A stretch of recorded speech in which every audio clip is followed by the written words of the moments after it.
Hello મિત્રો, જય Ramapir. I hope કે તમે બધા એકદમ મજામાં જશો. આજે આપણે આવ્યા છીએ રામટેકરી.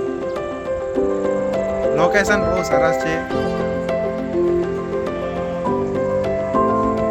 આ રામટેકરી રતનાલમાં આવેલી છે. રતનાલથી થોડીક જ આગળ છે, પંખેરા ગામથી થોડીક આગળ.